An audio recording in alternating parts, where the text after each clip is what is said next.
Hi everyone. Welcome to the Ooh, wow, words are hard today. Welcome to the Tournament Kingdom.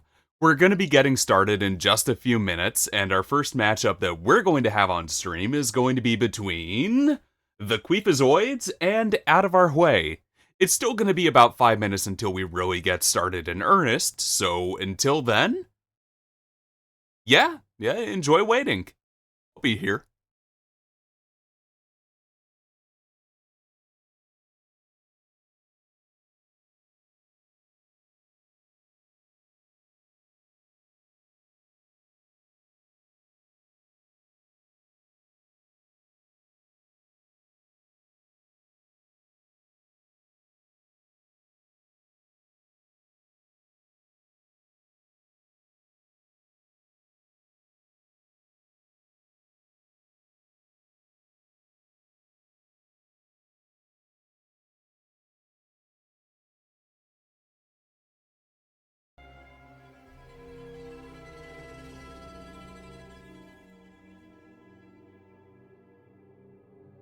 Also, I'll be doing the usual during these tournaments, and I'll be playing some champion theme music while we wait between games. Yay, champion theme music! Hey, this one's Nefiri, it's a really good one.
feels like calm and wind stands still. Run home, run home. As the crows make night of the fading sun, hide now, hide now.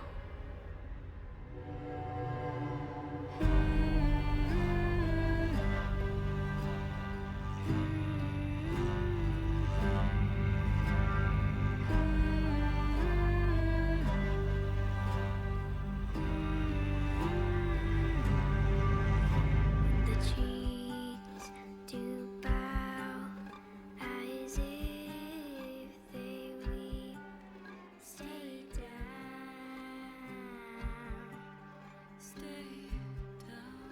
As you can see on screen, we are heading into Champion Select right now. We have 68 seconds to go, just missed the better number by 1 second. And the teams are locking in their picks. It looks like we only have 3 that are left to actually lock in, so let's take a moment now as we go ahead and mute the Fiddlesticks theme that was going on in the background to talk about our teams. So, our teams for this match are going to be the Queefazoids and Out of Our Hwei. On Out of Our Hwei, we are going to have B Bikini Bottom, note the B in that name, B's Nuts, Idaho, Mark E, as opposed to Mark Z, and Poppy Z rounding out the team.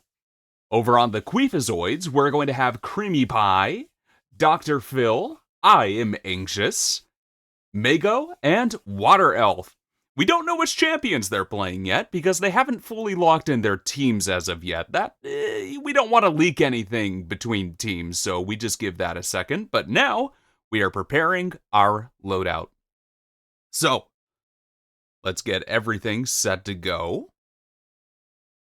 And that should be loading into game in just a moment. We'll go ahead and drop the ARAM Champion Select image when we... Actually, we'll do it right now because we are out of the spectator delay. You can see my desktop as well. A little bit of lovely banner images that were made for this. Let's just pull those up. Take a look at them. Look at that. That was made by Spencer, the tournament king himself, for this event. Lovely, right? Very well done. Very well put together. I think he did a great job. Now look at that. That's the image that we just had on the screen. How pretty. And this one? Stream starting soon. It did indeed start. This one not going to be used anymore for the rest of the day. We'll be casting 4 matches over on this channel. Lovely weather of about 62 degrees. Some light rain where I'm located in the Pacific Northwest. I don't know what the weather's like where you are, but, you know, you can look that up yourself. It's always good to have a game day weather forecast for you. 1 minute and 50 seconds to go now, so let's just take a moment to talk about the teams because the actual loading screen probably going to go by in about 10-15 seconds. So, we have a Soraka being piloted by Creamy Pie, a Lilia being piloted by Mago, a Katarina being piloted by I Am Anxious, a Caitlyn being piloted by Water Elf, and so far we have an all-female team over on the Queefazoids. Let's see if we can keep that streak going. And it's Volibear being piloted by Dr. Phil.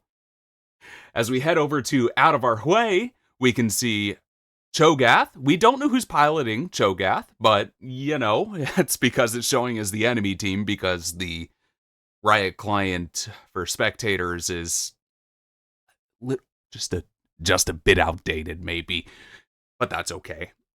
A Cho'Gath, a Renata Glask, an Annie, a Set, and a Jinx.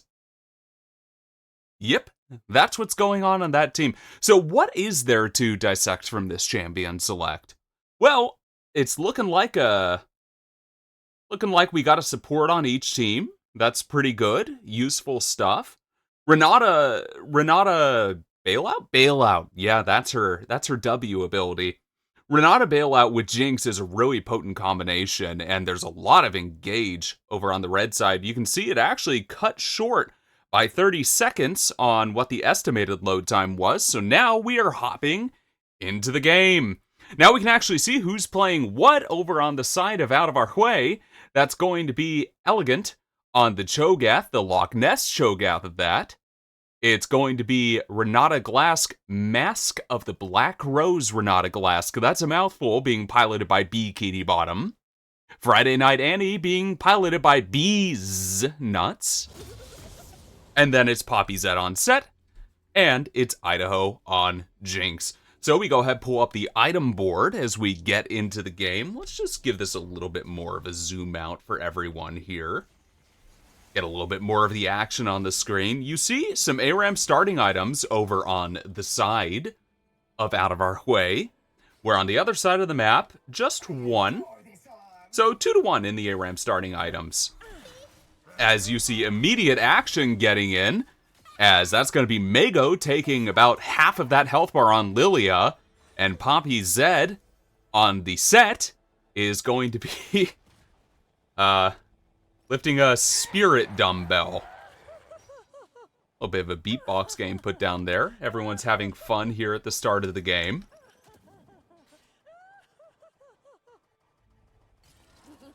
As we get our pre-minion taunts in.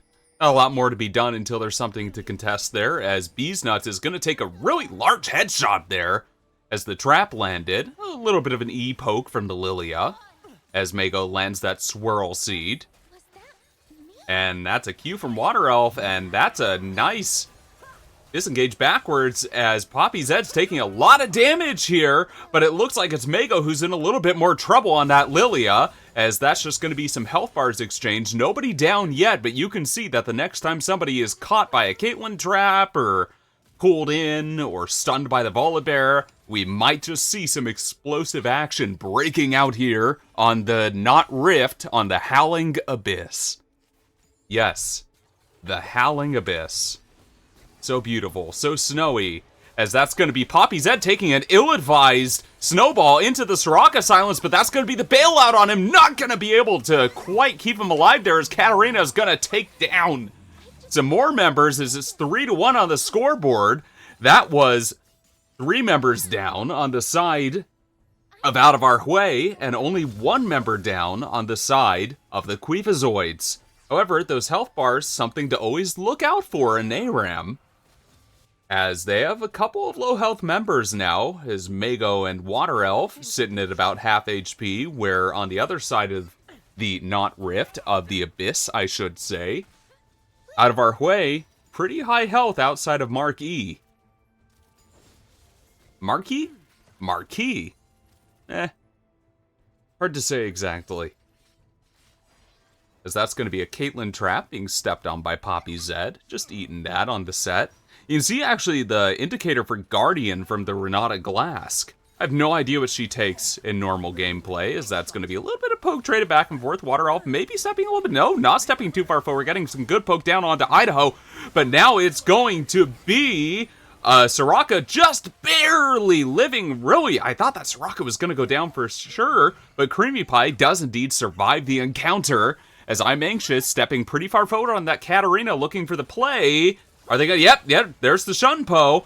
But that's going to be an Anti-Stone in response. Somehow going to live, and there goes Creamy Pie, getting taken down by the Renata Glask Q, I think that is. It's a little extendo arm that she does. Not the pool. She has a lot of extendo arm abilities. It's a good time to talk about how these teams are going to scale. You have to imagine that there's a lot of aggressive scaling on the side of Out of Our Hwei, as the Cho'Gath, of course, infinite scaling, as Bees Nuts might be in trouble, but not quite. Gonna shield themselves with the Annie-E. And Idaho is not gonna go down. Now Bees Nuts is gonna take down the Annie, and that's gonna be a 1-for-1. As that was an aggressive play by I Am Anxious, does force some backstepping there, takes the health bars down pretty low as Poppy Zed's making a big play there, jumping in with the snowball, and there's the suplex back into the turret. And that's going to be some really low health bars now. Ooh, It's out of our way, looking like they're going to be in trouble as here comes I Am Anxious to clean up the fight. That's a triple kill already. Looking for a quadra. Does get the quadra on the set. Now the question is I Am Anxious going to get the support of their team to go for the pentakill? These nuts sitting anxiously under the turret. Not the cat, says Idaho. Yep. Not quite, not gonna go for it as the respawns have come in, and now the pendulum swings back in the favor of out of our Hwei as Poppy Zed goes in again. Katarina gets a lot of damage down again. Are they gonna get out alive? Yes, they are. I Am Anxious does manage to get out successfully as Dr. Field taking a lot of damage there. The Volibear was expended in that last fight where he got suplexed back in to the enemy turret. As Bees Nuts looking quite low now. Bees Nuts does go in, take the snowball, and dies. Down goes the Annie. Honestly, with the arcane lore for Caitlyn at this point, killing small children kinda checks out for her.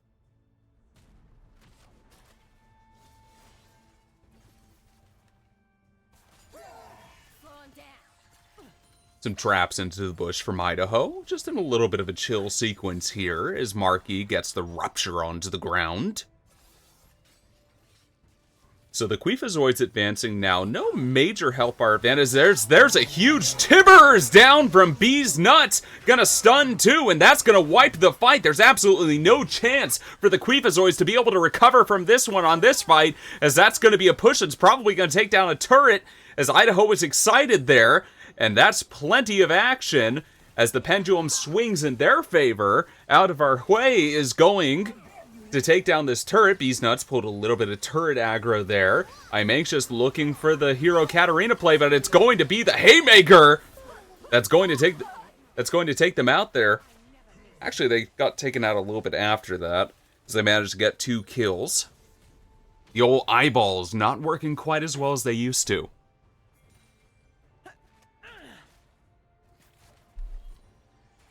But the Katarina does seem to be the win condition for the Queefazoids. You can take a look at the scoreboard. Yeah, you see it again there. Katarina, as you might expect on this team, you have a dot champion, AP. Rod of Ages getting built onto Volibear. An AP tank and a Soraka on the team with an AD carry that hasn't built a lot of items yet. The Katarina is almost destined to get all of the kills on that team, at least early. Or the Caitlyn comes online as that's Bees Nuts, taking a lot of damage, does go for the Tippers. The bailout's not going to keep them alive. So now it's Poppy Zed in the back line against 3, gonna get kited out and taken down, as now the Lilia is shot down, well, eaten by the Cho'Gath on Marky. As Marky on the Cho'Gath, I should say. So health relic's gonna spawn. Gonna get healed up over on out of our Hwei. And now there's a real push coming in. The other thing to note here is there is a significant, not significant, but something of a range advantage. Caitlyn certainly does outrange Jinx, as that was Bees Nuts going for it again. You can see Bees Nuts really going for the engages without a lot of regard for their own life with the Malignants. Full AP Annie, just looking to snowball in and repeatedly start fights over and over again. Marky, let's take a look at the feast stacks, actually. 3 feast stacks already at 8 minutes. Not bad at level 9, as there's an engage! And that's going to be the fight getting started. Already 2 down on the side of the Queefazoids. A triple kill now for Set, as Katarina does get 1 in return, but they go down at the same time. Now it's Poppy Zed potentially looking for the pentakill, but let's see what kind of support they get from their team.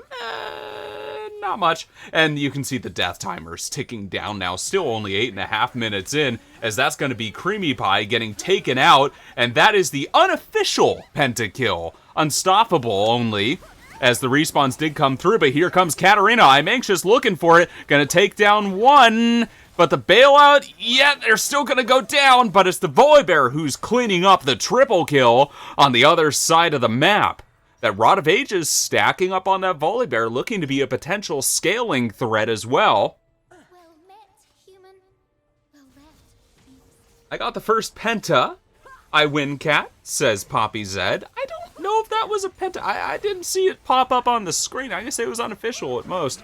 As that actually doesn't shut down the tower with that Volibear ult, and now the Queefazoids are in trouble as they're being advanced upon, and the pendulum swings against them as momentum heads in the favor of out of our Hwei.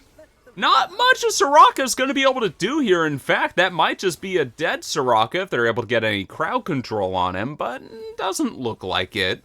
No wave clear either. However, you see the death timers, again, short in ARAM, especially this early, as the Katarina and Lilia are going to be back up to defend the turret. So, not going to be another turret taken down, as that score is 1-1 on the map as well. As that's a little bit too far forward by Idaho. But will they go down before the bailout? Yes, they will. And here comes the Lilia sleep, which is going to take out a lot more members as well. And that is an absolute wipe in favor of the Queefazoids. So now it's going to be Bikini Bottom running away from the deer. And Lilia says, "Ach, nu get back here." But not quite going to be able to get back here, as there's not a ton of crowd control on the side of the Queefazoids. Now it looks like this is probably going to be a turret unless they go for the dive, and well, it's a split call. Dr. Phil really, really wants it. But the rest of the team says, "I'll take that turret, and we will accept our deaths." As this ARAM goes in. Though they're not accepting their deaths quietly, they almost took down B's nuts. That fragile build on Annie, it's really good for repeated engages, but it's kind of hard to stay high health, as Idaho was really looking for the damage there, but not quite able to find everything that they wanted, as that's going to be the Katarina looking to clean up again. Katarina getting crowd controlled. Katarina continuing to be crowd controlled, somehow getting out for now, somehow still alive, as the Soraka's healing them up, as Idaho's looking for it. The bailout's on them, so no chance to turn for the side of the Queefazoids, but now the bailout time's out, and that's perfect timing by I Am Anxious to take out the Jinx, as they'll be taken down on the other side as well. So, really good series of plays for the Queefazoids as they get their momentum swing, they take out a turret, and they don't get a lot pushing back, and you can see that right now. Look at those low health bars on the side of out of our Hwei. They are able to get a couple of health relics, but they're going to be facing a full health team. Both teams have potential for wombo combos. It's really going to come down to the Set and the Annie engaging on the side of out of our Hwei, how successful they can be with it, and how much they can stop the counter engage from the Katarina. As that is going to be a very dead Caitlyn for Water Elf, as that's going to be the Annie ult expended. As everyone dogpiled onto them. You can see Lord Dominic's regards purchased by Caitlyn against the... not really a lot of armor stacking, actually. Is that the heel cut item? I think that one's pretty bad. And you could actually... That's not Cho'Gath. I don't know. Ooh, you can see chat popping up there. The game's not done yet, folks. In fact, it looks like we're a long way from done.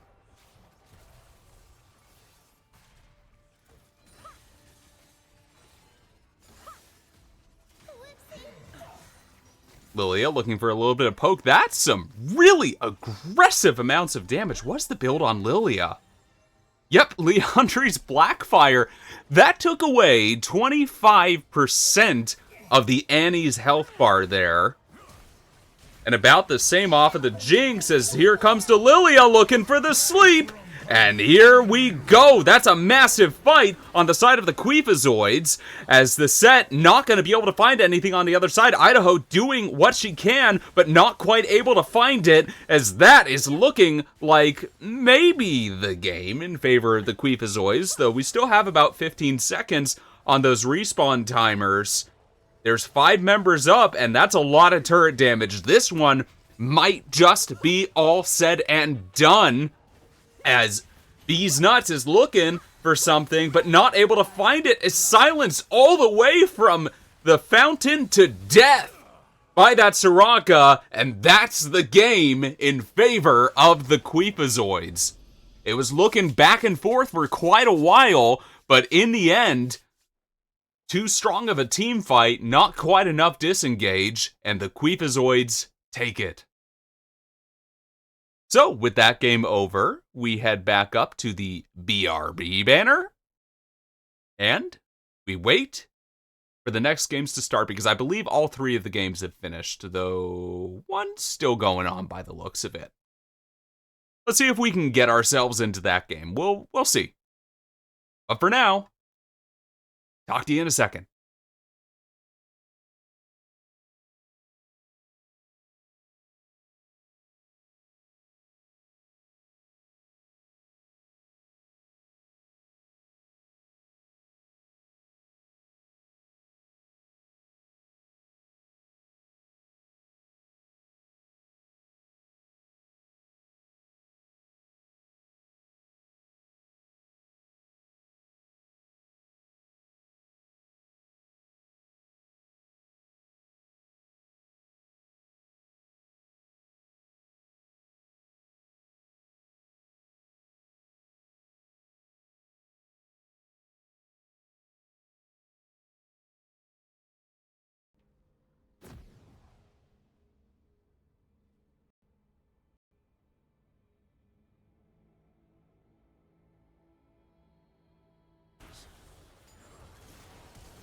Watch them squirm. Time to give them a show. What's one more grave? Hi again, everyone. So, this match that we're looking at right now is between the Dirty Pickles, though they don't have a "the" in their name, but it kind of sounds better like that, don't you think? Dirty Pickles and Luong Neighborhood. This one looking to be a banger, as that oh god, I love watching Aurelian Soul. Just an absolute beautiful champion, as Aurelian Soul does indeed. They got some members there. I wonder what the Stardust stacks are at as of right now, as I poop unicorns. You can't just have that name. I poop unicorns is piloting them.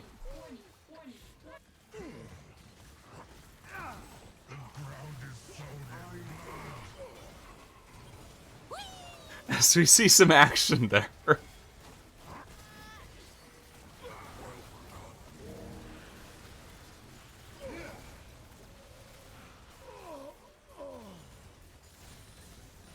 Yes. So, moving on. This match is between Dirty Pickles and Luong Neighborhood. Luong Neighborhood, you can see, we have Catacon on the Yorick. Yorick, not a champion you see a lot of in ARAM. You can see Soon, Kylie Bunny, over on the Azirs. That's some action. And it looks like it's just going to be resolved. Ooh, no, that's a beautiful equalizer coming over the top. And the Ornald's going to knock up some members as well. And that is going to be an ace. A clean ace. 5 members for 0. As that is going to be the advance by Dirty Pickles, heading over onto the Nexus. Yeah, that's a lot of engage. You know, we didn't get to see the beginning of this game. We didn't get to talk much about what's happening here. But there is some filthy engage over on the side of Dirty Pickles. You can see why they're winning this game so far, as the stars are going to descend. And that's going to be 15 Stardust stacks off of that ult. And you know what? What happens after that doesn't matter. I just love Aurelian Soul stacks. In fact, as you see some more action happening here, it looks like Catacon actually going to be able to take down Ipu Unicorns on the Aurelian Soul, as I'm actually quite certain that this game isn't going to end just here, as that Volibear isn't going to be able to be slain by an Alistair, certainly. So, quite a good base defense there. Really expect that game to end there, but not quite. As oh no, we have to wait until Asol's back alive to be able to check those stacks. Just go ahead and give that a zoom out. As you see, I'm not a fan of the Seraph's Embrace on Asol. I think Blackfire Torch is a lot more effective, but a lot of people build this in ARAM in particular, I believe. I don't know if that's because it's a recommended item, or if because there's the fast tier stacking is more effective. It could be that. Ooh, that's some pretty big. That's a pretty big Aurelian Soli. There is, ooh, 298 stacks. Love that. Love to see that. As here comes the Orn Horn, and it's gonna knock up one. But that one was the Jinx, as Battle Girl Cindy moving forward on that All-Star. And now it's going to be Cobra Slayer behind enemy lines, facing off against the Jinx and the Bard. Bard actually a lot of ARAM buffs on that champion, so he's more effective than you might expect. 115% increased damage done, but there he sits in the middle of the Aurelian Soli, and now it's going to be Hizachan being taken down, and that, this time, is going to be the game in favor of Dirty Pickles. Just the single G out of Cobra Hunter on the Sivir, GG from everyone else, and that game comes to a close. So now we're actually going to be moving on to round 2. So we'll just take a moment between games, put up that good old BRB screen again for y'all, and we'll play a little bit of Champion Select music again. And I'll see you all in a few minutes.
Hey, as it would turn out, this one is not League of Legends champion theme music. Fun fact for anyone still listening while we're between games, which I'm guessing isn't going to be a ton of people, this is the theme for Bricklayer Tetris from, I think it was a 1996 Mac computer version of Tetris. Really love it. It's just, doesn't it just sound like you're dropping bricks down? It's got that old-timey computer sound to it. If anyone's old like me, I'm 32, by the way. 8 years from being 40. Horrible thing to think about. Nicer to think about 8 years from being 24. Unfortunately, time doesn't move backwards like that. I wish it would. I wish it would indeed. Just old sounding songs like this are just my jam. Kind of like old video game music. There's actually a little bit of an industry that's popped up around people making old sounding video game music with newer tools, which is kind of cool when you think about it. You know, there's something nice about like the millennial generation. I think every generation really clings to things that they enjoyed in childhood. Welcome to my TED Talk, by the way, everyone. I think everyone kind of clings to things that they enjoy from childhood. Like, take Walt Disney, for example. He and many other people of their time when they hit adulthood were obsessed with trains. Because when they grew up was like the age of the steam engine. When trains were everywhere and they were an exciting thing and towns were built around railroads. Well, they loved trains when they grew up. So you got things like train rides going around Disneyland when he was somebody who was influential later in his life. It's an interesting thing to think about. We all cling to things from our childhood and try to emulate them and create higher, not higher res versions, but though I guess in the case of music, sometimes literal higher res versions. We try to create like higher engagement versions of the things that we enjoyed from our childhood. And I think you're starting to see that with the millennial generation in like the old video game scene, the retro gaming scene really starting to pop up. Interesting things to think about, or uninteresting if you are a Zoomer. I wonder how many Zoomers play League. I don't know. Probably more of a Fortnite crowd, but I think there's a lot of Zoomers that play League. You know which game Zoomers don't play? World of Warcraft. I play a good chunk of World of Warcraft with my friends. You don't see a lot of people under the age of 30 on there. We actually play with somebody who's almost 50. Really still with it. But of course, he was a national paintball champion when he was a teenager. So, probably like top 0.1% in reflexes there. So you tend to age better with that. Anyways, we are about to get this game together soon. You can actually see there. Actually, you can't see. Let's see if we can take a look at that before we actually get into Champion Select. Look at the coordination, except for Poppy Zed, on the side of Out of Our Hwei. They all have B icons to match the two B names. And now we're going to put that banner back up so that we don't leak any draft strategies. You hear in the background, actually, this one is Gwen, the Hallowed Seamstress. This one's a nice one. I like this champion theme. It's very elegant.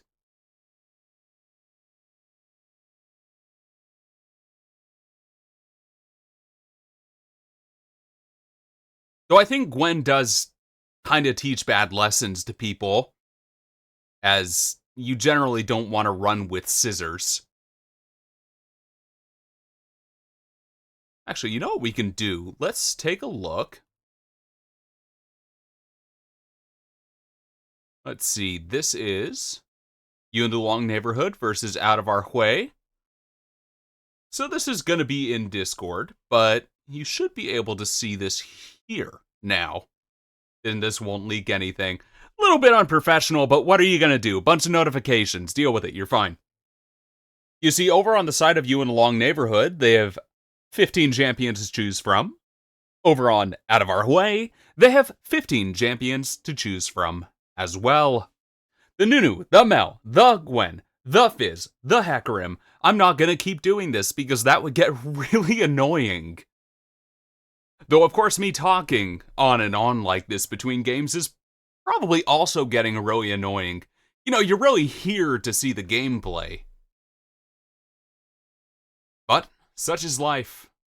As we are into a spectator delay now, so that means, guess what, everyone? You get to see what everyone's playing. Well, not everyone, because the red team we don't get to see, because, again, dilapidated old client. So you can see, it's going to be Catagon, piloting the Katarina. It's going to be Project Snail, piloting the Set. It's going to be Hizachan, piloting the Caitlyn. It's going to be Sunkayuli Bunny, piloting the Nico. And it's going to be Changalator, piloting the Jin. All those players, of course, playing for You in the Luong Neighborhood. That's the blue team this game. Over on the red side, we have Out of Our Hwei. We don't know who's playing what, but we know who's on their team.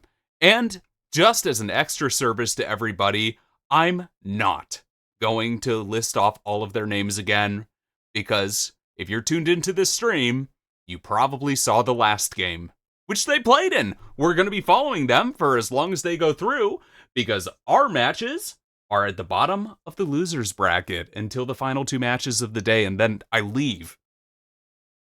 That happens too. I'm gonna drink some water. Dramatic for that drinking water. And in 45 seconds, I'm gonna start speaking again.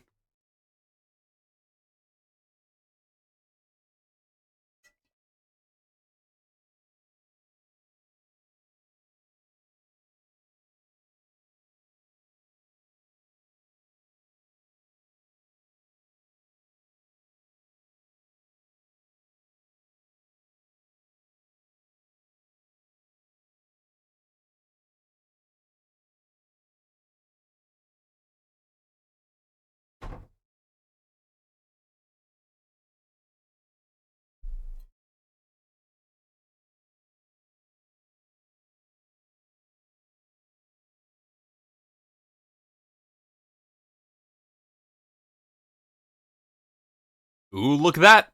We're gonna be getting into the game. Now that's exciting. Okay, now we can actually see who's playing which champion. We're gonna have to speedrun it really, really quickly. So it's gonna be Immortalized Legend Ari, piloted by Idaho. It's going to be Blitzcrank. Nice skin, by the way. Always loved that skin. It's existed as long as I've played League. That's a long time. Being piloted by Mark E, it's going to be Bees Nuts on the Aurelia. It's going to be Bikini Bottom on the Mel. And it's going to be Poppy Zed on the Mbeza. Mbeza and Mel on the same team. I'm sure that would have gone great in the lore. Maybe when Mel was younger. As you can see, the ping, Blitzcrank alive. Always an ARAM, you gotta keep your eyes on that, as that's gonna be the set clone moving on forward for the Nico. We still have the music playing in the background, but we have a little bit of action right now, as that's going to be Project Snail taking an ill-advised, well, it wasn't even a snowball, just walked into the enemy team as he got Blitz hooked in the midst of that.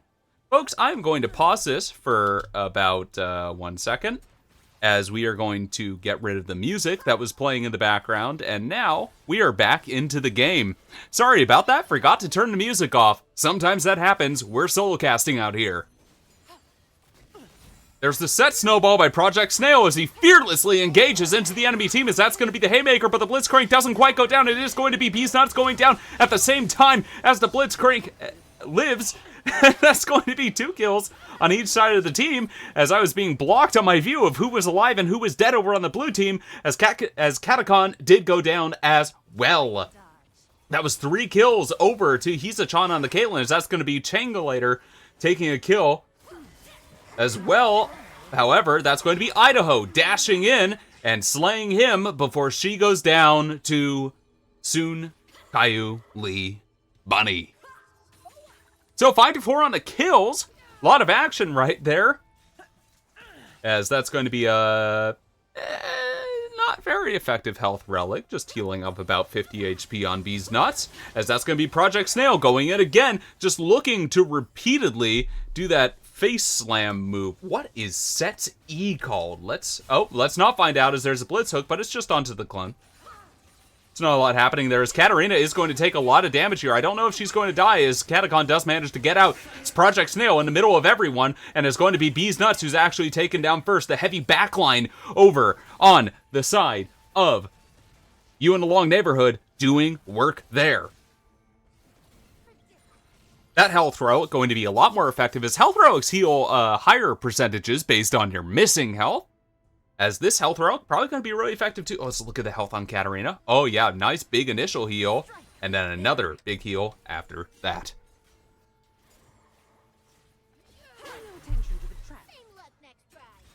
Just a little bit of a cue, as that's going to be Katakon getting caught by the Aurelia stun, but just getting away now, as that's going to be the Haymaker by Project Snail going into the enemy team, and it is going to be Project Snail going down. They do manage to take down Idaho in the process, and blinking red health bars on the side of Out of Our Hwei. Sorry about that. as that's going to be continuing to be blinking red health bars. However, Sunkai Bunny, an ill-advised attempt at an engage there, as sixes do come through, as we see the set ticking over, not quite to 6 yet. Now he is 6, as this Poppy Zed going in to try to slay the Jin in the backline, and he does indeed do so. Now it's Poppy Zed on the wrong side of the abyss, as he is going to potentially, Catacon gonna claim the bounty, as the Katarina, this Katarina, a little bit different than the one we saw in our last match, as Catacon is going with the tank Katarina build. That is a Heartsteel being built first. I haven't seen that build in quite a while, but I also haven't played this game in about 6 months. As Catacon's going to go down as the dash in there. You're building tank, but you're not that tanky. The real PowerPoint over on the side of you in the Long neighborhood is going to be the Caitlyn right now. As the Caitlyn 4-0 and 5, that Nico, however, has that Malignance build, as that's just a little bit of, I actually got a flash out, a bikini bottom, as they had to dash away from Project Snail, as here comes the engage, as that's just a quick little haymaker into the, quick little dash into the wall, and that's a huge Nico ult that's going to take out, well, it's going to hit 3, not going to knock up to death anybody, as now we see a 3v3 on the map, as that Sunkai Bunny going to be taking out Idaho, as Idaho goes down, as that is going to be the Mbeza taking down Caitlyn on the other side. The Caitlyn finally gets to shop with that 4-1 and 7 gold, picking up it's triple kill for Mbeza, by the way, as those were mostly cleanup kills, but you know what, we slap here. What is it? What's that item called? Yuntal Wild Arrows. They've gotten really overly complicated with item names lately, I feel like. That one, does it still stack up crit? Oh, that's a nice blitz hook onto the Katarina, and that's going to be Catacon going down. Catacon did hit that R button before they went down, but, you know, it'll be back up pretty soon. Look at that. Look at that cooldown recovery on that R. It's crazy. Only 68 seconds at that low of a rank. So, the God Hand landing quite a bit of hooks so far by Mark E. As that's going to be a dash in, and potentially an ill-advised one, though the Haymaker does get off, and Bee's Nuts will fall. So, a 1-for-1 so far as Catacon looking to go back in, just setting it up for the Nico to come over the top. And that's a double kill for the Jin now, a single kill for the Nico. And just one kill over on the other side as Project Snail sacrifices his body, or her body, I actually don't know their gender, sacrifices their body to get that fight going, as Sunkai Bunny takes a turret shot there, and are they going to die from it? Yes, indeed they are eventually, as Poppy Zed is going to take them down with the finishing blows, as that's the Mbeza starting to go ham, but just dashing back now as Beast Nuts takes the initiative step forward. Are they going to dive underneath this turret? I don't know if that's a good idea with the set, with the ult up, as no Haymaker coming through yet. The set just kind of wailing, but on the other side of the rift, it's going, on the other side of the abyss, I should say, it is going to be just the tower focused by Luong, by out of our Hwei, as that's going to be the set ult into multiple. The Haymaker is going to land, going to do a lot of damage, but the disengage is coming through, as now the dash back behind the Blitzcrank takes it, and the Blitzcrank lives. However, action going on back and forth as Idaho takes down Catacon. It's going to be 2 alive on the side of you in the Long neighborhood, as that now was the Blitzcrank going down by Sunkai Bunny. And it's just 2 alive, but their health bars are high. They do have to look out for the engage, as you see a lot of bruisers ready to go, and the Ari ready to throw out charms. But here comes the Nico ult, and that one is going to take out 1, though 3 ultimately fall. Just a 1 by the hand of the Nico, though I actually don't think any by the hand of the Nico. There's a double kill from Katarina and 1 for set as well. So, the 2 that were alive before, Sunkai Bunny and Hizachan, quite low on the health bars, as that is going to be reset on the health, as you can't really engage effectively on Nico with 100 HP. Hizachan opting not to go for the int into the turret. No tempo play to be made here, as that was a nice snowball landing, And that was a great Mbeza ult over the top to take out Hwei. So now it's going to be the advance on the other side of the rift, as that was just clean. Not a lot of health bars taken down either. It's a 5-4. Well, I think it's actually a 4-0? Yeah, it was a 4-0 because the Nico was already deceased. So it's another turret push. You can really see out of our Hwei playing with tempo here as you hear the Aurelia ult go off. It did connect, but it was just a disengage Aurelia ult. I'm sure they would have go further. However, that is going to be the hook that's going to land on Catacon, but that's not the right target necessarily. That's a tank Katarina, but still, a tank Katarina, not quite enough damage to be able to turn the fight either. But here comes the suplex over the top. The Haymaker, as well as Project Snail, absolutely begins to eviscerate this fight, but they will go down as well, as Poppy's Head looking real low on that Mbeza now. I'm not sure how much they're going to be able to get done on that champion with that health bar, as they do step on the trap now, but just going to go ahead and dash back, and it looks like they actually regenerated health from that exchange. That is the power of the Mbeza. Having that nice little shield dash, just like Riven. The emote spam coming in as well.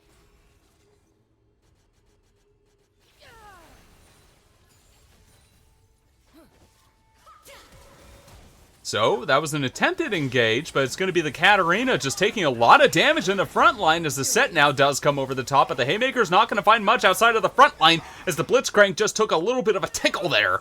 Well, a lot more than a tickle, but still alive, as here comes the hook onto Hwei, and Hwei's going to go down. Now, Project Snail looking for advantage on the other side of the map, as Chankulator looking to get some damage down on that Jhin, but not going to be able to punch through that front line, as that's going to be the Noxian execution over the top onto the Jhin, and that's going to be a 4-4-1, 5-for-1, pardon me, in the favor of out of our Hwei. As they advance now, again, you can really see a decisive advantage starting to form in the favor of out of our Hwei, as that Aurelia is going to just dash back.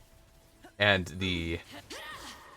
yeah, Bees Nut's just looking to die here, just looking for that tempo reset, as you have to imagine this is just going to be a wipe, but let's see how much damage they can get down on health bars on the other side, as Catacon actually taking quite a bit of damage. Poppy Zed not going to be able to do too much, but you can see Hwei taking some damage on the health bar. You do see a Blade of the Rune King built up in their inventory right now, so they do have some more sustain than you might expect from a Caitlyn.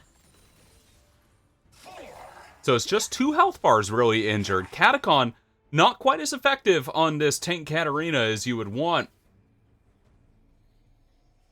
But we'll see how it plays out. It is indeed Heart Steel, so you expect stacking to continue in here, as that Aurelia stun is going to whiff, and the Aurelia is just going to dash back as Beesnuts does get away. It's going to be Catacon going down underneath the turret. A little bit too deep there, as we disengage again. So that was a... and that was probably just a tempo play, honestly. You know, we talked about earlier how you can't perform with low health bars, especially on these frontline champions in this game mode, and there's no reliable form of regeneration, with the health relics being shoddy at best and not really all that effective. Demon's Embrace, called out by Ahri. Ahri has just the most vocal skins. Ooh, that 4-shot may not have been worth it, as Chankulator takes a lot of damage there, but it does expend the ult from Idaho, as Project Snail, again, looking for the engage here, but a little bit too far deep in the backline. The follow-up just not quite there, as Catacon not able to get quite a lot done on that tank Katarina again, as Idaho is going to take the Katarina down. Now it's Poppy's Head into the backline. That Nico ult's just going to find a Blitzcrank, not the intended target, as they were looking for the Mbeza. And now it's going to be Blitzcrank getting the killing blow on the Jhin. So you have to imagine this might just be the game here, as that's going to be out of our Hwei taking down 2 Nexus turrets. As You in the Long Neighborhood tries to make their last stand, this one is indeed elimination for them if they can't win it here. As Poppy Zed and Catacon just going back and forth. there, but it's going to be Poppy Zed winning out on the exchange. And now the Aurelia stun, again, gonna whiff, but it doesn't matter because Aurelia does a lot of auto attack damage. And here comes another kill on the side of Out of Our Hwei, and they are looking completely unstoppable as the Nexus detonates and they don't lose a single turret. So that one, a one-sided brawl as we head on over to the end of that game. I'm not seeing any games currently in progress outside of this. We can't spectate upon spectate. It looks like we have one match that's currently in Champ Select. So, as that game ends, we have one other game? Yeah, we have two other games going on right now. I'm not sure if both of them have ended already or not, but you know what we're going to do? We are going to play a little bit of music. We're going to figure it out, and we might get into another game in 1 minute. We might get into another game in 5 minutes. Either way, I'll keep you informed.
Just as a quick update, we are looking to be more in that, 5-minute range here as we finish up another game.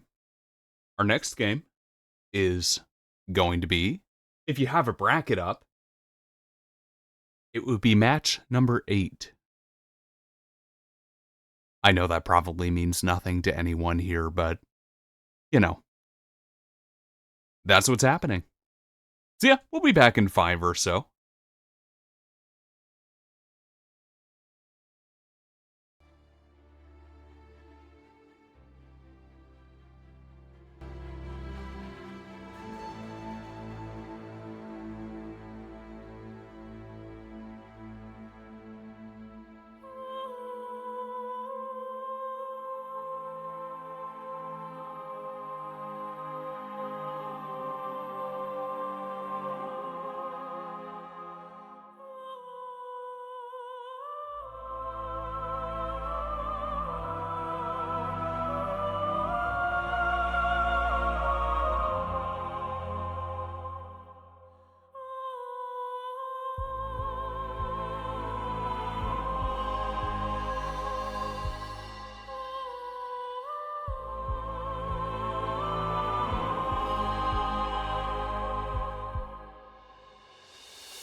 Hi everyone. So, our next match is going to be between the Queefazoids and Gnar, you not amused. As you can see here, the Queefazoids are going to have, they have a Brandon and Morgana to choose. Oh, we love Brandon Morgana here. Gnar, you not amused? Less exciting champions. I mean, some would say that, Zyra. Yeah, anyways, those are the champions that each of these two teams are going to be able to choose from. We aren't quite into Champion Select yet, so we're looking at like, I want to say 2 to 3 minutes because we do have spectator delay as well. But we will be back when they lock in their champions to talk about who's playing what on which team. And then hopefully we'll get more than like 10 seconds to look at the skins. We really need those old League loading screens back where you spend like 5-6 minutes wondering who is the toaster. But unfortunately, both the League client and technology has progressed since then, and people are not playing on Shitternet as often. Anyways, continue to enjoy the music, and we will be getting this bad baby? We'll be getting this bad baby started pretty soon. Couple minutes, guys. Yeah. Good. This is KO and Morgana, the righteous and the fallen, by the way. I love login screens. We need login screens back. I'm gonna stop ranting. We're gonna be getting into games soon. Who's ready for this one? I'm kidding, I don't have chat up. I can't see what you're saying. But you know what? You guys are awesome.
"82 seconds, by the way. Yay. 78 seconds. I'm not going to give you the full countdown. But we're going to be getting into Champion Select really soon. I mean, we're in Champion Select. We're going to start the spectator delay really soon, and isn't that exciting? Some cool champions have been locked in. I can't tell you what they are because of competitive integrity. God, I love competitive integrity. It's one of my favorite things. Makes everything feel more valid. 50 seconds. I'm gonna stop talking.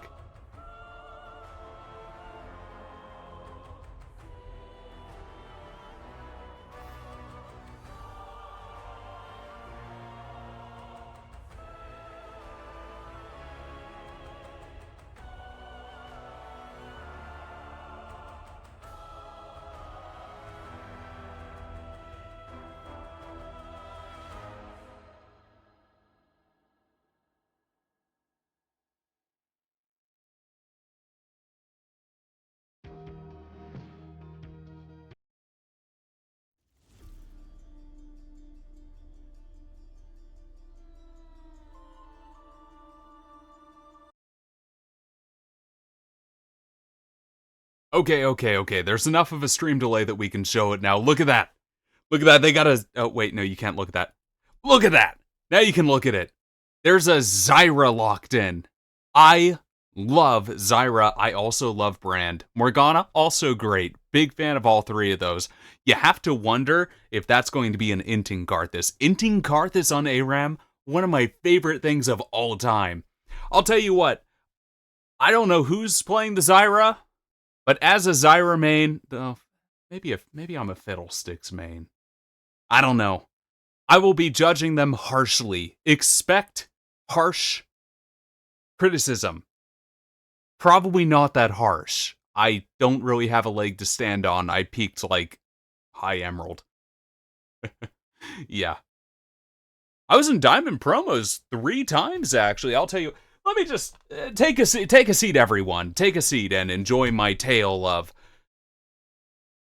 6 years ago when I tried to push ranked the last time I did. Back when I was a younger man in my mid-20s. Back when I was just getting started out as a O&E processor at a title company. Simpler days. Younger days. Back before I had the beginnings of wrinkles around my eyes. Aging's terrible. I wouldn't recommend it. I actually was in my Diamond promos 3 times. I've dropped out of them each time, and on the 3rd time, I broke my keyboard. It was then that I knew that trying to get higher rank in League of Legends isn't for me, because it's expensive to break your equipment. It's not a good thing. It's not healthy. And that's it. That's the end of that. Now the only thing I do competitively in games is try to push high keys in World of Warcraft. Now I'm assuming none of you are 40 years of age or older, so you probably don't play World of Warcraft. But I will say I am in the top 0.2% right now. And top 0.1% for my spec marksmanship hunter, actually. Really fun. Fun stuff. Anyways, we have 50 seconds until we get into game. This match is going to be between... I think this one was between Gnar, You Not Amused and the Queefazoids. We know it's the Queefazoids over on the left side of your screen, the blue team, with Mago on that Zac, with Dr. Phil on that Jhin, with Water Elf on the Morgana, with Brand, piloted by I Am Anxious, and jumped off before I could even say it. That'd be Dr. Phil then. Oh no, actually it's Creamy Pie on the Nautilus. Did I say Dr. Phil already? It doesn't matter. We're getting into the game. And on the other side, it's Gnar, You Not Amused. We're seeing Gnar, You Not Amused for the first time, actually. I think we may have peeked into their game just briefly. As we take a look at the starting items. A lot of tiers picked up. As we do actually see that Sona. Sona very, very heavily nerfed on ARAM. I'm curious to see the effectiveness of the champion here. As you see, that's going to be Malcontent on the Zyra. Is that a play on Malcontent? I like that. It's going to be Bone Kevin on the Wukong. As that binding is going to land by Water Elf. That's going to be quite a bit of damage as you see the Zac going in there, and a set of numbers was in trouble on a Karthus, but you have to imagine that a Karthus is going to be a champion that's going to be in trouble quite a bit. Is that a Leandri's Rush on the Karthus? Might be a Rylai's Rush, as that's probably a dead Sona. That's a very dead Sona. Sona, by the way, I believe takes 20% increased damage on ARAM. So if you see a Nautilus hook land on a Sona, they're dead. Like, really, really, really dead, especially with the follow-up. Over on the side of, oh, don't have time to talk, as that's an engage, as that's going to be I Am Anxious, slaying the Zyra. Zyra a little bit too far forward there. Just a smidgen. A smidgen too far forward. As that's going to be a Jhin root landing on Bone Kevin over there on the Wukong. Wukong looking for that engage, but, you know, there's really not a lot of power in this composition on the side of Gnar, You Not Amused until they really start to get those 6s going. Karthus is going to be killed. They're not going to be able to get a lot of use out of that Karthus passive if you die that far back. As that's going to be Brand passive getting off.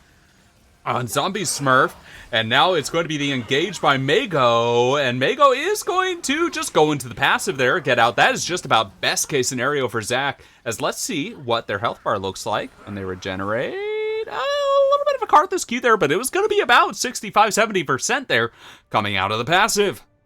So it's 3-0 in favor of the Queefazoids, as that Zyra is dead. And there comes to Zach over the top, as this is starting to look like a little bit of a composition mismatch in the favor of the Queefazoids, as Are You Not Amused? Not quite able to do things there, as you see spam pings coming down by the Queefazoids in reference to their own teammates.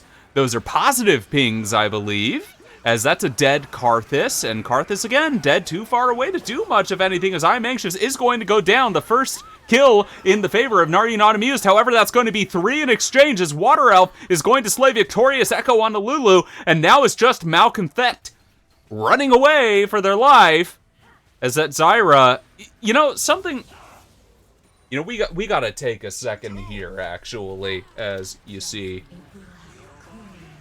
That's going to be Karthus taking a lot of damage, maybe going down, as there is a huge amount of follow-up. This is going to be a Wukong just dropping a little Q there onto Dr. Phil, but not quite able to do too much. As let's just what's the key for Zyra here? It should be Q, shouldn't it? I guess not. Huh. That's the other side of the team. Oh, it doesn't matter. We'll click manually. Zyra, I've lost my train of thought. You're welcome, everyone. We went on too long without anything happening, and I lost my train of thought, as that's going to be an engage happening there, as the Zac is going to jump in, immediately followed by the Lulu ultimate to try to stop it. However, that's the Jin'l over the top, and this is just looking like an absolute bloodbath, as Bone Kevin trying to do everything that he can, but just not quite going to be able to take down Mago, and that is a 5-4-0 already in the lead by the score of 8-1. Now it's 13-1, and Mago is not going to get the execute. A little bit too early. You gotta wait like 25 seconds, which there just isn't really time for that. However, tempo play, gotta die. Now it's time to die, because you have a lot of champions with a lot of gold sitting on them, as Karthus does get a kill there. As, take a look at that gold. You have Morgana sitting on 2,600 gold. You have Brand sitting on 1,200 gold, though Brand does have a death, 1,300 gold actually. You have Jin sitting on 3,300 gold, as that's going to be Wukong attempting again, but Bone Kevin not quite able to find it.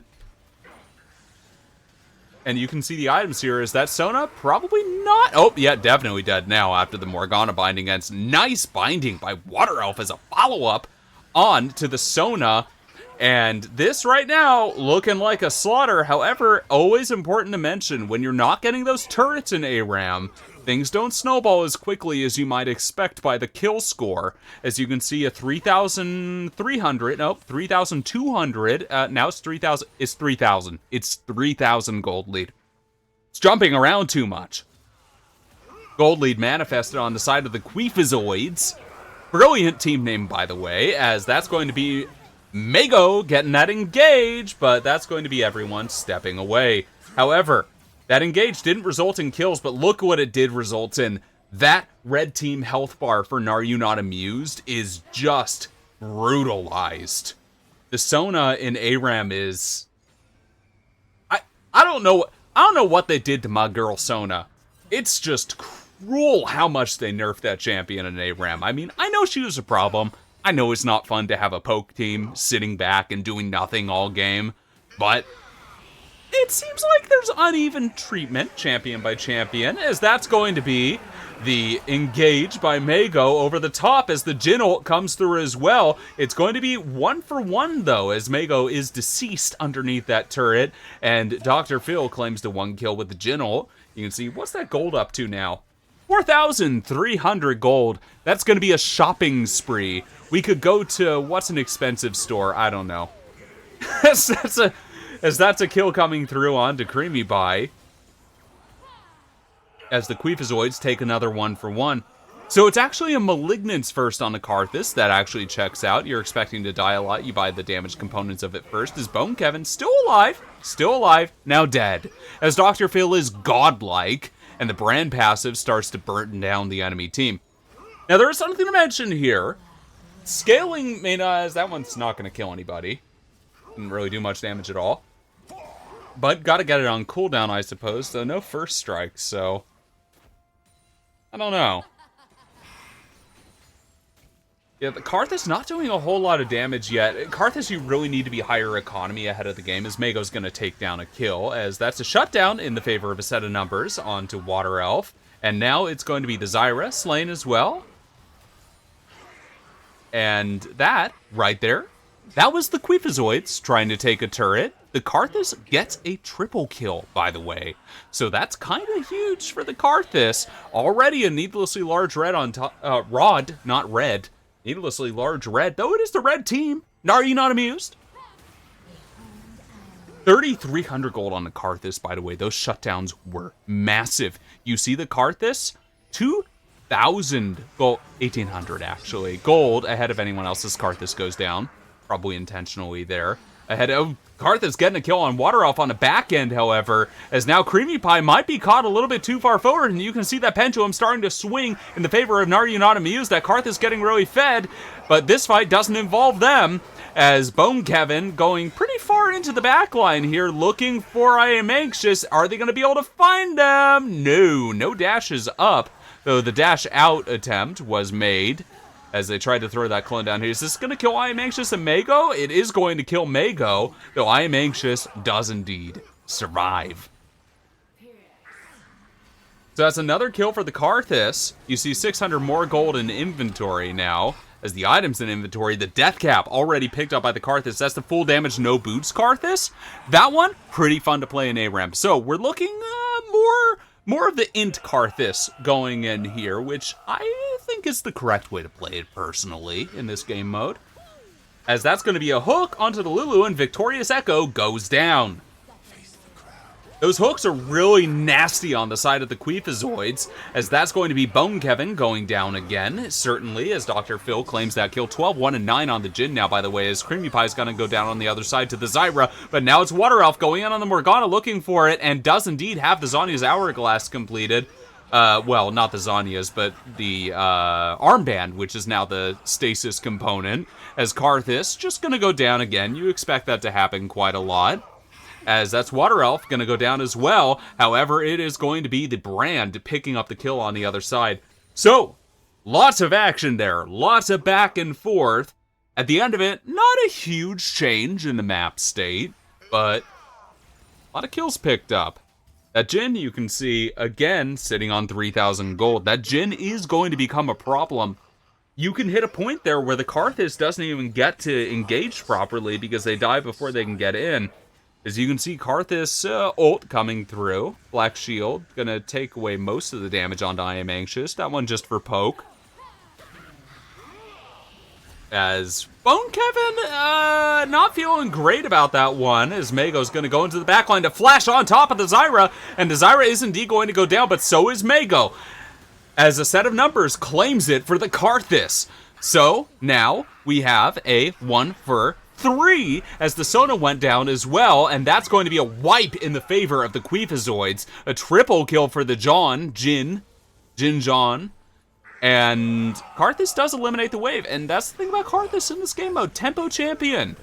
No minions here, but the backdoor protection is now on for the turret. Dr. Phil took a lot of damage there. You have to be careful about that, because having a couple of low health carries heading into the next pendulum swing could indeed mean, it could mean a couple towers and an inhibitor at 11 minutes and 15 seconds into the game, as Sona takes a little bit of damage. Sona takes a little bit more damage as the hook comes in from Creamy Pie, and it's going to be Bone Kevin who's going to have to disengage. This is actually, we've talked about Bone Kevin dying a lot, but this is a tricky state for a Wukong to be in, because you have 4 hard backliners, and you're up there by yourself. A lot more follow-up on the other side of the Queefazoids is Victorious Alco going in, and it's going to be Bone Kevin finding the backline, but is going to go down. A lot of health bars taken low, though, so let's see what can happen on the end of this fight. A set of numbers still relatively healthy on this Karthus, and you have to imagine the impending death of that Requiem, I believe his ult is called, is coming in soon, as he is going to take out the brand, and now it's going to be Mago behind, it's going to be Dr. Phil in front,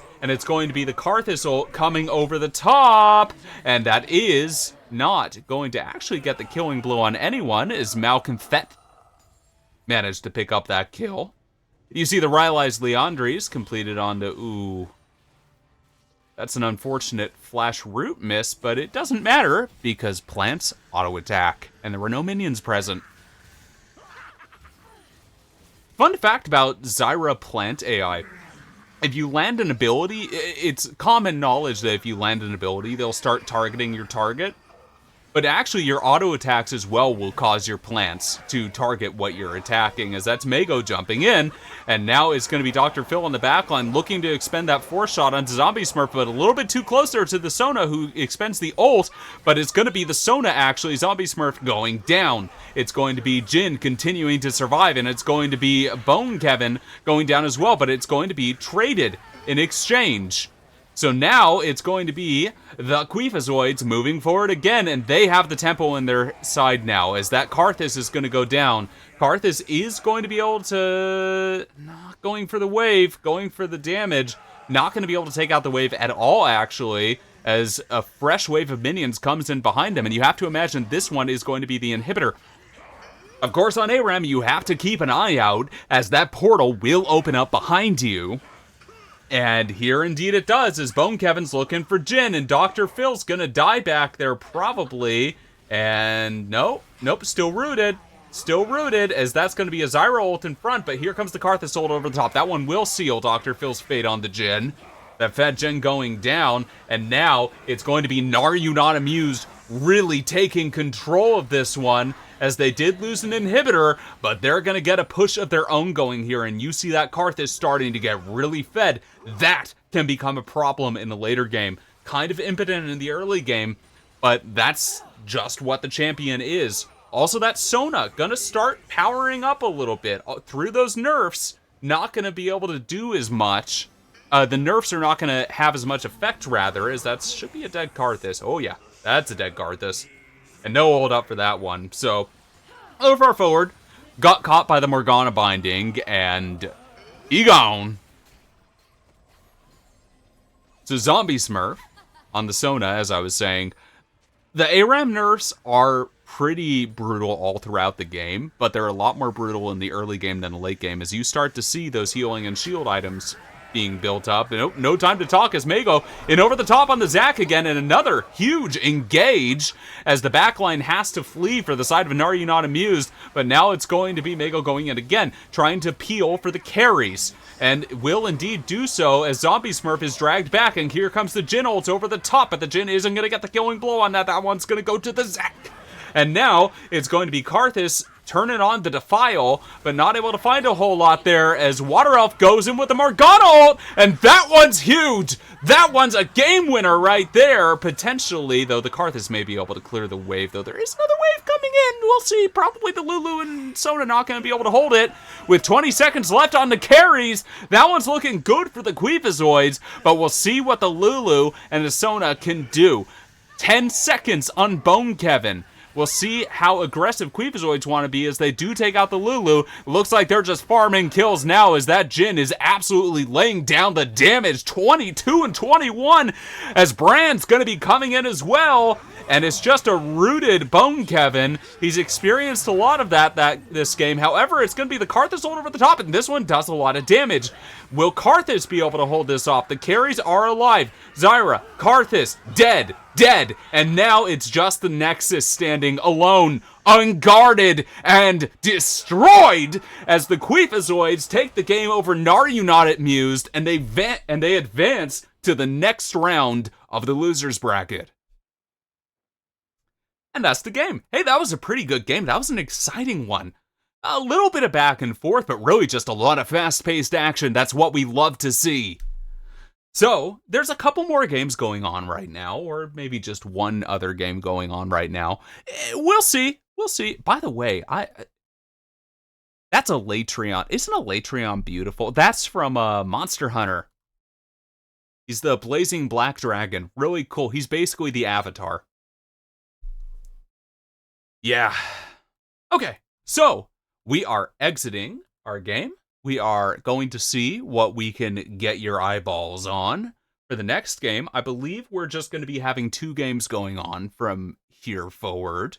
So if you check out the main stream, you'll probably see something going on right now, or maybe not. I don't know. Might have been a shorter game than this one, but this is a single elimination. This is a double elimination tournament. Best of 1, I should say. So I believe we're going to be going into losers round 3 now. So we'll be following the Queefazoids as they advance to face off against somebody. I don't know. We'll see you in a few minutes. Until then, enjoy some champion theme music. Thanks, everyone.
Wow. See that, everyone? That is the Tournament Kingdom ARAM Champion Select banner. That means that we are 69 seconds away. I caught it this time. I caught it on time. Away from getting into our Champion Select delay. Everyone loves Champion Select delay. It's important for competitive integrity, and God, do we love competitive integrity here. Impetitive integrity, yes, something. I don't know, words. Anyways, 45 seconds until we get everything locked in. Let's see, actually, I'm gonna go ahead and see if I can pull up the champion list for everyone here. Yeah, here we go. You don't get to look at that banner anymore. Now you get to look at my Discord, where I will mark everything as red. You see the Queefazoids getting, ooh, they got a, well, I wouldn't play well, I don't know, Cassidon's actually kind of disgusting in ARAM if you can get to like level 11. But can you live there? On the other side, that's pretty poke heavy. A lot of engage, some engage. You know, you have the, well, Rel's a ton of engage. Rel, Thresh, Nico, and Annie as well with Snowball. Great engage as well. I think I heard the sound that indicates that we're actually locked in, so let me just, I'm gonna put this back on the screen, so just in case we aren't leaking anything. And yeah, we're on preparing our loadout, so here we go. I'm also gonna go ahead and mute the background music for, actually, we're gonna go back to something that is actually League of Legends music, and we'll play the background music for this portion. How does that sound? I'm kidding, I can't read chat. I'm not actually asking. But you know, if you say anything, that's great. More power to you. 2 minutes and 30 seconds until we get into game. And you can see here that we have the Queefazoids again, who we've been following quite a bit. This is their third match that we have casted in this tournament so far. You see Creamy Pie on that Nami. Water Elf on that Ashe. Mago on that Sejuani. Mago, again, engage tank again. We saw that with the Zac last game. Creamy Pie support. On the Nami, you have I Am Anxious on the Mel. A little bit of a different type of champion than we've seen I Am Anxious on so far, as they were absolutely slaughtering on that Katarina earlier. And we have Dr. Phil on that Mordekaiser. They were playing another hook champion last game, as Dr. Phil was on that. Actually, was that Dr. Phil on the Nautilus? You know, honestly, can't remember. It doesn't matter. It's fine. You all saw the game. On the other side of the rift, you have the Blue Balled Boys. Yes, indeed, we have the Queefazoids versus the Blue Balled Boys. Even better than that, we have Wiener Boopin on the Blue Balled Boys. We're having a good time here.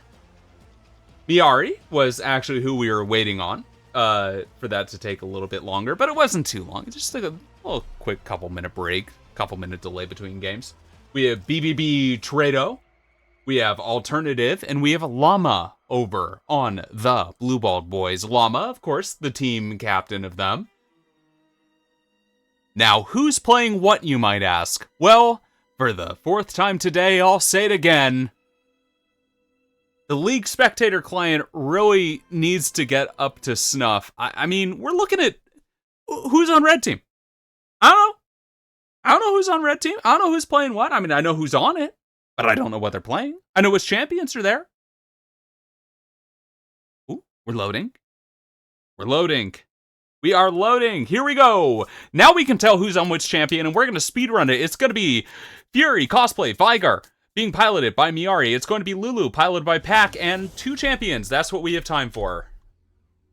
Yep. So now we're going to go ahead. We're going to zoom out. We're going to check who's buying what at the beginning of the game. You see the health stacking coming in for the Sejuani. As you see a Guardian Horn coming in for Llama. Sejuani really likes to proc that Heart Steel early, so getting that built up as quickly as possible. Of course, that's mostly going to be on the Rel that they'll get procs off of. As, yeah, kind of long-range comp. Gonna be a rough game to play Sej, potentially.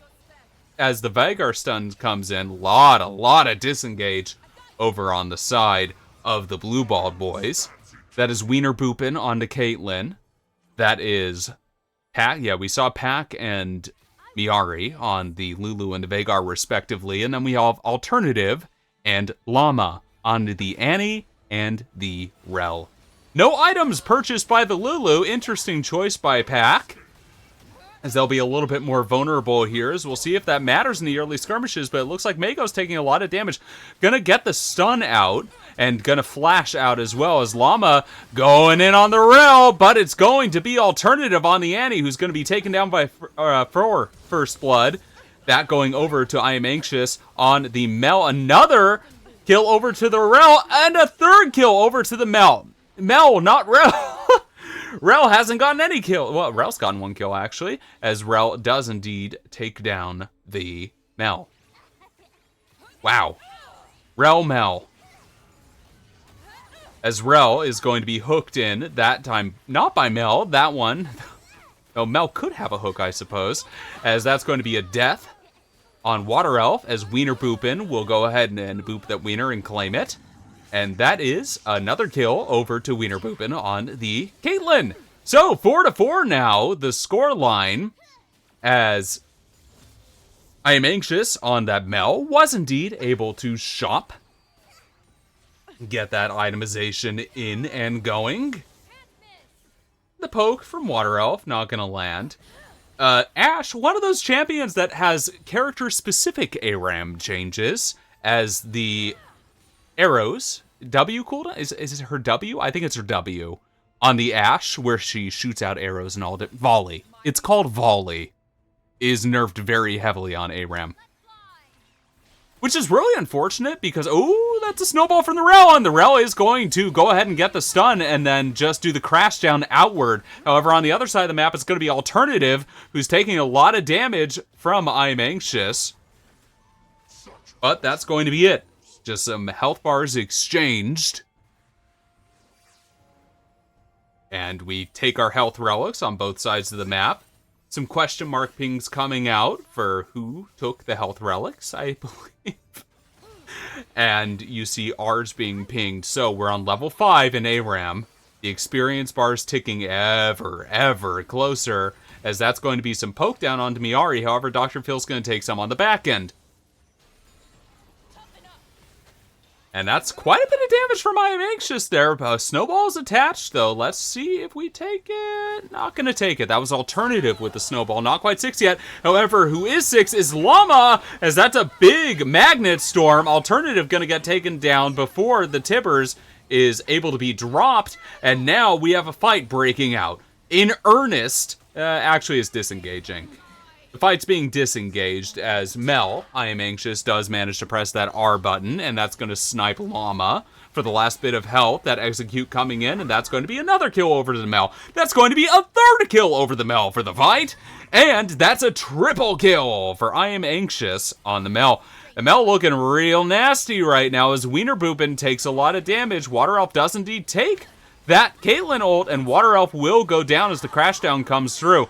Underneath the turret, the Queefazoids fall one by one, as that's going to be Llama looking for the kill onto I Am Anxious, and they are going to not find it, as that's going to be Alternative taking the kill, and another kill over to Alternative. So, that was a big swing back in the direction of the Blue Ball boys, as now the Queefazoids are going to spawn back onto the map, and that's going to be Llama certainly going down. Still not dead yet, as that's going to be actually Alternative getting taken out first. Is Llama actually going to go down here? Yes, they are! Llama is going to be taken out, as Mago takes a turret shot and a little bit of damage on the other end. That's a very dead Lulu, as several things landed there. That Ashe ult coming back up. Let's see if the Queefazoids want to fire that underneath the turret to try to catch a squishy, but Water Elf is going to have to step away, as the Veigar cage was placed out very well by Miari. Water Elf getting pretty low on that Ashe. Mego also fairly low. The rest of the members on the Queefazoids quite high. On the other side of the map, the Blue Ball boys looking healthy. They're all set and ready to go for round 2 as Llama goes in. That's a huge engage. That's a slaughter. That's going to be an absolute wipe of a team fight, as that is going to be a fight for nothing. Ace, a clean ace in the favor of the Blue Ball boys. And there you can see the combo. The Rel jumping in, the Magnet Storm, the Tippers over the top, and the fight decisively in their favor. That's going to be the thing that Queefazoids are going to have to play around, as now Water Elf looking for kills on the back end. Is she going to be able to find it? As that's going to be 3 kills over, 4 kills over, and Llama? Llama's just going to fake recall. Fun fact, you can press that B button in ARAM. It doesn't do anything, but it plays the animation as Llama is going to go down. So, clean ace, not actually clean ace on the other end, underneath the turret. So, really? You definitely like that sequence of play as the pendulum swung in both directions.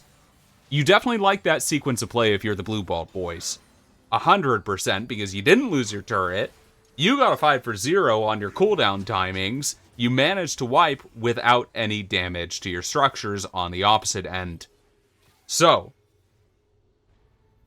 I think the real question here is, how are the Mordekaiser ults going to be used?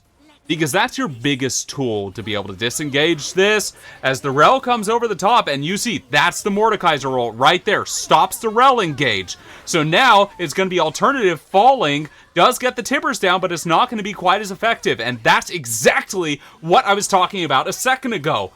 If the Rel dives in, and the Mordekaiser instantly presses R, the engage is snuffed. That's it. No fight for the favor of the Blue Ball boys in that case. They can still win throughout plays, but they aren't going to get the Wombo combo.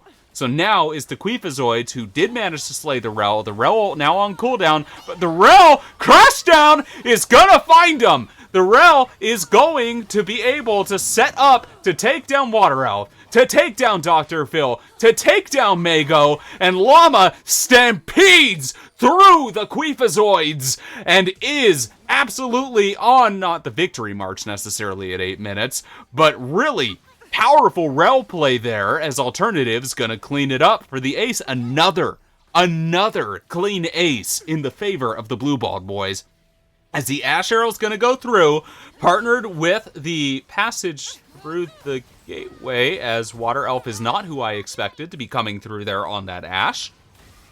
The rest of the team decided not to come along for the ride, I suppose. That was a cool play, as that's going to be the kills coming through now, as the health bars are simply too low for the Blue Ball boys. Dr. Phil might be in a little bit of trouble here, though, as Alternative looking for it. Alternative doesn't quite have the damage to find it, or do they? There, yep, they did. So, that's the best case scenario for you. If you're a resetting team in ARAM, you get a 1-for-1 on the way back to the fountain. That's perfect. Miari also looking for it on the Veigar, though I don't know that Veigar has quite the same effectiveness at this as an Annie does. Annie really good at bush camping. Kind of on like Garen levels of that. As now that is going to be a turret in the favor of the Queefazoids. So, you know, you have these really... Oh, nope, no time to talk as Rel goes in. Rel goes in over the top. Mego is going to escape for now. The question is, what is Llama going to do here? Without the Magnet Storm, they are a little bit tempered in their abilities, as you see, not necessarily the right timing on that Mordekaiser ult, as the Magnet Storm is going to be coming up in about 10 seconds, and Dr. Phil is going to be going down. So now Llama really feeling themselves, looking for the engage. The Magnet Storm's up.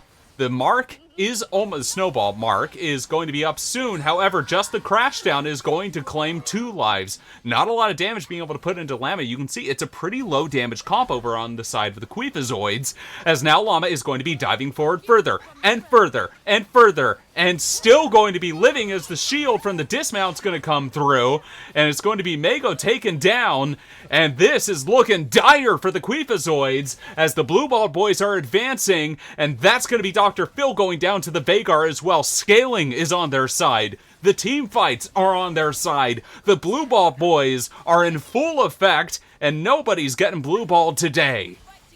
Except maybe the Queefazoids. As that's going to be the Vhagar, now taken down. This isn't going to be the ending push. Almost definitely. As that's going to be a double kill over to the Mel. It's not going to be the ending push. And you can see the scoreline. It's still fairly close. But these team fights are just bordering on unplayable for the Queefazoids, as they just don't have the damage to punch through that Mel and to disengage. Now, we did mention earlier, one time, the Queefazoids have gotten that Mordekaiser ult that they need to negate the Rel as soon as the Magnet Storm comes out. The question is, are they going to be able to do it again? Because that was the stuffed engage that they needed to be able to win that team fight, as Creamy Pie is going to block that snipe ult. Ace in the hole, I should say, by Wiener Boopin. So let's see. The Rel ult just back up now. The flash missing on the Rel. The Mordekaiser ult almost ready. You see that sliver of a cooldown. Now it's up. So all tools available to disengage. Most tools available to engage. The next fight is going to say a lot about how this game goes. We saw how that one started before. The Mordekaiser ult was early. That's really what it comes down to. It comes down to how well can you kite this engage? How well can you take down this Rel? Of course, a lot of support as well. You know, Vhagar cage over the top. It's not just these two champions, but they are the pivotal ones to be able to decide the game. The Annie follow-up. Annie, of course, can engage first, but it's actually going to be the Annie over the top. Just going to get the front line with that, but it looks like it's going to be enough. As the Mel's taken down, I Am Anxious has fallen. Dr. Phil and the Mordekaiser ult with the Rel, but not quite able to land it as effectively as they needed. As Wiener Boopin's going to slay Creamy Pie. Wiener Boopin goes forward, empowered by the Lulu, going to get those auto attacks onto Water Elf, and that one is going to be a 4-4-0, just Mego on the Sejuani left standing, and this one's looking all said and done. This one's looking all wrapped up as Mego falls. The turret shot isn't going to take down Alternative, and that's the Blue Ball boys standing atop, slaying I Am Anxious, question mark? Yep, slaying I Am Anxious, taking down the Nexus. The GGs come out. 0-7. That's it for the Queefazoids for the tournament, but the Blue Ball boys advance to the final match of the losers round. Losers round 4, they'll have a chance to take on the top of the bracket in the finals. That, if I'm not mistaken, is I believe that's my last match casting for the day. But I'm gonna hold off on that until I get confirmation from Spencer, Tournament King, as you might know him, as he will verify what we have remaining. Until then, enjoy some champion theme music. How fun. How festive. Have a good time.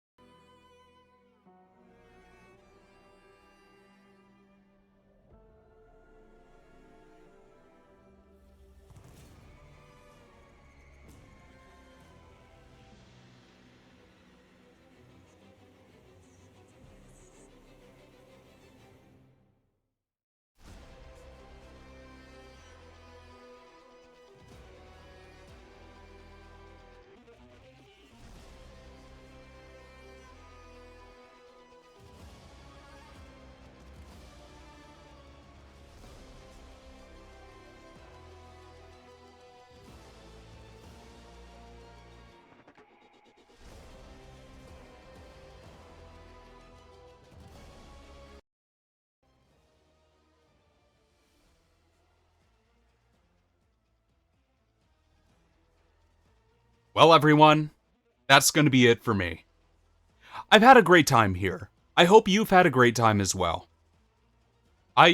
Actually, what's a good banner for this?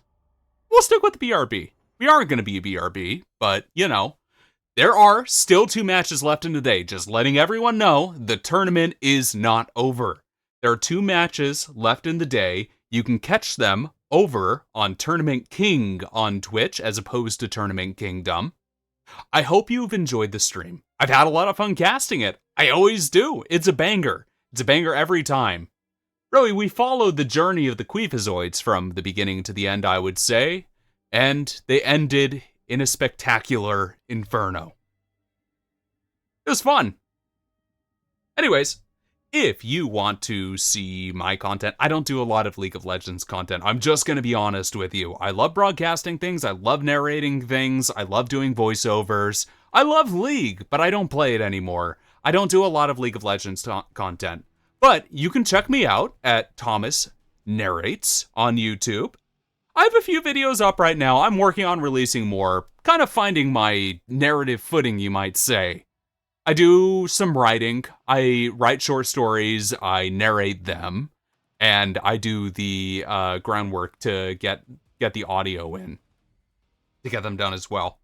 I also have a video on there about Emotep. If you like history, I have a video on there about Emotep, the historical figure, though I do have a clickbait image to show the mummy from the Mummy movies with Brendan Fraser. And that's about it. I also have a fun one. I have a advertisement for the Tournament Kingdom on there. It was a fun little thing to do. We did an epic tournament trailer talking about the Blue Balled Boys, piloted with Karthus, piloted by actually a set of numbers isn't on Blue Balled Boys. Anyways, you get the jive. Have fun. Check it out if you want to. I've enjoyed doing this tournament. And now you can head over to Tournament King on Twitch. And that will be it for me. 07 everyone. It's been great.